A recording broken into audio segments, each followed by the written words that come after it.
The top 7 questions I received as a sex and intimacy coach. To normalize those questions will give a new perspective to address those issues. Okay, let's go. I am Jing, a certified sex, love, and relationship coach and erotic blueprint coach. My mission is to empower people have epic sex and relationships. The first question, am I normal? This question comes up a lot. We're doubting ourselves when a sex or relationship issue comes up because all those issues are so underspoken and it feels like we're the only one on the planet has this problem, but that's not true. No matter you have a performance anxiety, erectile dysfunction, or mismatched libido, that's normal. I have the framework to evaluate a sex problem. Link below. You can use a framework to self-evaluate which factors will contribute to your cases the most. A lot of times it's limiting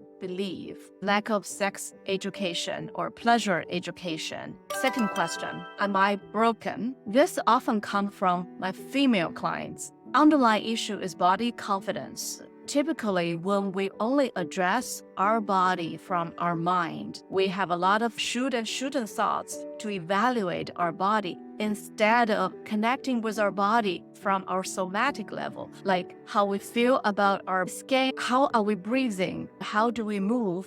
When we actually drop our presence to the body, a lot of the should and shouldn't thoughts melt away. Have lasting self-love is to associate our body rather than thinking from our head that we should love ourselves.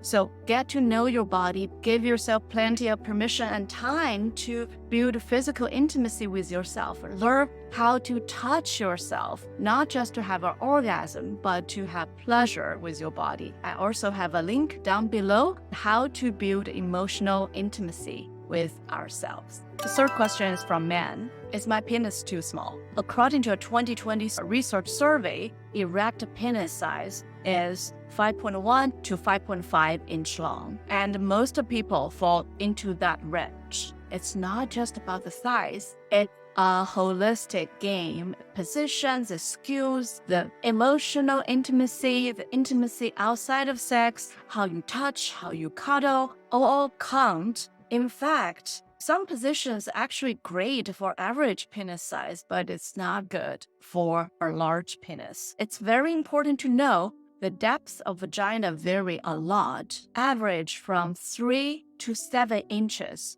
Now you can do the math. After all, we are not going to win if we keep fighting with what's given. But what we can do is to leverage and gain on many other factors. The next one, why can't I orgasm with a partner? Mostly from females. The short answer is you're rushed. The longer explanation is if you're rushed or have a pressure to have an orgasm, you most likely will not be able to orgasm. When you're more relaxed, you can enjoy yourself, the connection, the body, the pleasure. Orgasm is a natural outcome. There are a few other factors when females don't know their body well, hesitate to speak up, to tell the partners how they like to be touched, to slow down, and to use the different ways and combinations to help them orgasm. That's a big issue. When you cannot speak up, maybe it's afraid of hurting your partner's feelings. Your partner cannot read your mind. It's highly possible to resolve that. I have supported many people to address that. Know your own pleasure and desire and learn how to communicate in sex, to speak up your desire, to communicate effectively, and to take your time. It certainly requires a different skill set, but simpler than you would think. The next one is, I'm very healthy. How come I have dysfunction issue?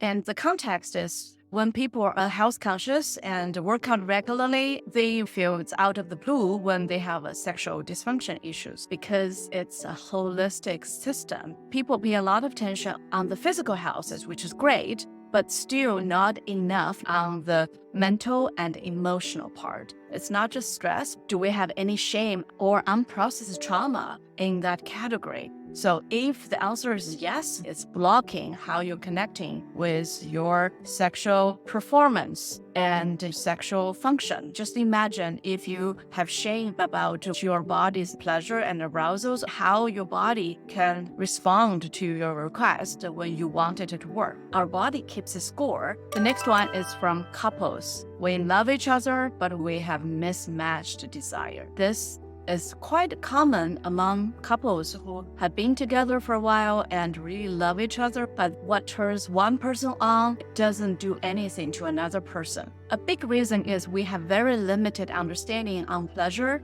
eroticism. Our media often shows like man is the sexual type. They can get turned on quickly and they want sex. For females, Hollywood presents as sensual, very romantic, and more passive in desire. But there are limited presentations of our pleasure and eroticism. So in Erotic Blueprint, which I use to help people bridge the gap, there are 5 different types in Erotic Blueprint: energetic, sensual, sexual, kinky, and shapeshifter. And there are different combinations. So a lot of couples went through this embodied practice in the framework. They were surprised and finally find their language for sex or intimacy so that they can express it effectively and they can communicate to their partners what the turn on is. It's really about the different pleasure map and then to bridge that gap. Last one, why I don't have many spontaneous desires. This belief is heavily influenced by our mainstream media,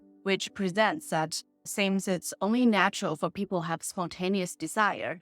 But there's another type of desire called responsive, which means it's initiated by our surroundings and by connections and also by imitation. The researcher Emily Nagoski describes it quite well in her book, Come As You Are. This is not just from female. There are also a lot of men feel this pressure. They need to have those spontaneous desires most of the time and to initiate. But it's not true. It's a matter of we all have those spontaneous and also responsive desires. The more we can normalize they are spontaneous and responsive desire, the more we can work around it. The worst thing is if we blame ourselves that by mostly having responsive desires, we will avoid intimacy and sex even more because we think there's something wrong in us. The main message of this video is to normalize that how common the sexual challenges, limiting beliefs, and questions are, and don't hesitate to find the right support for you.